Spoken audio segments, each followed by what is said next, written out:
August 15ರ ಸ್ವತಂತ್ರ ದಿನಾಚರಣೆ ಹಿನ್ನೆಲೆಯಲ್ಲಿ ವಿಜಯನಗರ ಜಿಲ್ಲೆಯಲ್ಲಿ ನಡೆಯಲಿರುವ ಧ್ವಜಾರೋಹಣ ಕಾರ್ಯಕ್ರಮಕ್ಕೆ ಸಮಯವಿಲ್ಲ.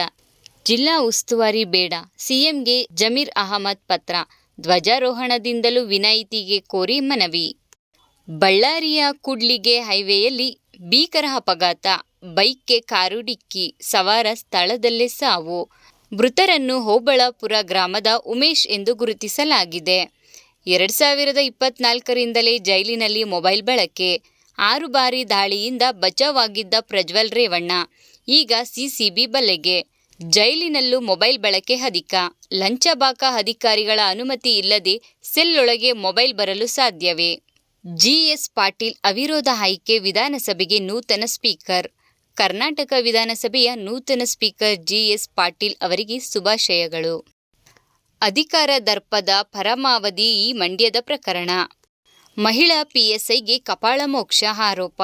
ಶಾಸಕ ಸುರೇಶ್ ಗೌಡ ಪುತ್ರಿ ಐಶ್ವರ್ಯ ವಿರುದ್ಧ ಎಫ್ಐಆರ್. ಪಿಎಸ್ಐ ಸವಿತಾ ನೀಡಿದ ದೂರಿನ ಆಧಾರದ ಮೇಲೆ ಕ್ಯಾತನಹಳ್ಳಿ ಪೊಲೀಸರು ಪ್ರಕರಣ ದಾಖಲು. ಚಿತ್ರದುರ್ಗದಲ್ಲಿ ಭೀಕರ ಸರಣಿ ಅಪಘಾತ. 2 ಸ್ಥಳದಲ್ಲಿ ದುರ್ಮರಣ. ಲಾರಿ ಚಾಲಕ ಪರಾರಿ. ವೇಗದಿಂದ ಬಂದ ಲಾರಿ ಗುದ್ದಿದ ಪರಿಣಾಮ 2 ಪ್ರತ್ಯೇಕ ಕಾರಿನಲ್ಲಿದ್ದ 2 ದುರ್ಮರಣ. ಹಾಲಮಟ್ಟಿ ಜಲಾಶಯ ತುಂಬಿದ್ರೂ ಕಾಲುವೆಗಳಿಗೆ ನೀರಿಲ್ಲ. ಕೆರೆಗಿಳಿದು ವಿಜಯಪುರದಲ್ಲಿ ರೈತರ ಹೋರಾಟ. ಮೈಸೂರಿನ ಅಕ್ರಮ ಹೋಂಸ್ಟೇಗಳಿಗೆ ಬ್ರೇಕ್. 6 ಇಲಾಖೆಗಳ ಪರಿಶೀಲನೆ. ಸಿಸಿಟಿವಿ ಕಡ್ಡಾಯ. ಇನ್ನು ಮುಂದೆ ಹೊಸ ನಿಯಮಗಳು ಅನ್ವಯ. ದೆಹಲಿ ಕೆಂಪುಕೋಟೆ ಸ್ಫೋಟ ಪ್ರಕರಣಕ್ಕೆ ಹೊಸ ತಿರುವು. ಉಗ್ರ ಸಂಘಟನೆಗಳ ಜಾಲದ ಬಗ್ಗೆ ವಿಶ್ವಸಂಸ್ಥೆಯ ವರದಿ. ದೆಹಲಿ ಕೆಂಪುಕೋಟೆ ಸ್ಫೋಟ ಉಗ್ರ ಸಂಘಟನೆಗಳ ನಂಟಿನ ಬಗ್ಗೆ ಯುಎನ್ಎಸ್ಸಿ ವರದಿಯಲ್ಲಿ ಮಹತ್ವದ ಉಲ್ಲೇಖ. ಗಾಯ ಇನ್ನೂ ವಾಸಿಯಾಗಿಲ್ಲ.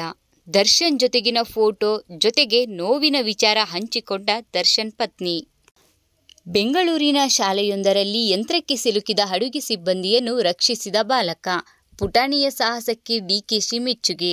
ಘಟನೆಯ ನಂತರ ಸ್ಥಳೀಯರು ಬಾಲಕನ ಕಾರ್ಯವನ್ನು ಕೊಂಡಾಡಿದ್ದು ಅವನ ಸಮಯೋಚಿತ ನಿರ್ಧಾರವೇ ಒಂದು ಜೀವವನ್ನು ಉಳಿಸಿದೆ ಎಂದು ಹೇಳಿದ್ದಾರೆ. ದೀಪದ ಬುಡವೇ ಕತ್ತಲೆಂಬಂತೆ ಮಂತ್ರಿಗಳು. ಐಎಎಸ್ ಅಧಿಕಾರಿಗಳ ಕ್ಯಾಂಟೀನ್ನಲ್ಲೇ ಅಶುಚಿತ್ವ. ವಿಕಾಸಸೌಧದಲ್ಲಿರುವ ಕ್ಯಾಂಟೀನ್ಗೆ ಆಹಾರ ಇಲಾಖೆ ಬೀಗ. ರವಿಚಂದ್ರನ್ ಕನಸಿನ ಶಾಂತಿ ಕ್ರಾಂತಿ ಮತ್ತೆ ನೋಡಲು ಕಾಯುತ್ತಿರುವ ಅಭಿಮಾನಿಗಳಿಗೆ ಬಾಲಾಜಿ ಸಂದೇಶ. ಶಾಂತಿ ಕ್ರಾಂತಿ ರಿಲೀಸ್ಗೆ ಇನ್ನು ಸಮಯ ಬೇಕು. ನೆಗೆಟಿವ್ಗಾಗಿ ಪರ್ಯಾಯ ಮೂಲಗಳ ಹುಡುಕಾಟದ ಬಗ್ಗೆ ಬಾಲಾಜಿ ಸ್ಪಷ್ಟನೆ. ಪ್ರೇಯಸಿ ಆತ್ಮಹತ್ಯೆ ಸುದ್ದಿ ಕೇಳಿ ಮನನೊಂದ ಪ್ರಿಯಕರನು ನೇಣಿಗೆ ಶರಣು. ಧಾರವಾಡದಲ್ಲಿ ದುರಂತ. ವಿದ್ಯಾಗಿರಿ ಪೊಲೀಸರು ಭೇಟಿ ನೀಡಿ ಪರಿಶೀಲನೆ ನಡೆಸಿದ್ದಾರೆ.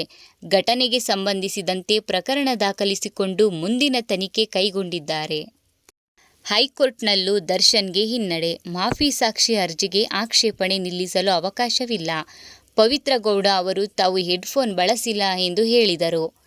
ನಾನು ನೋಡಿದ್ದೇನೆ ಎಂದು ನ್ಯಾಯಾಧೀಶೆ ಪ್ರತಿಕ್ರಿಯಿಸಿದ್ದಾರೆ.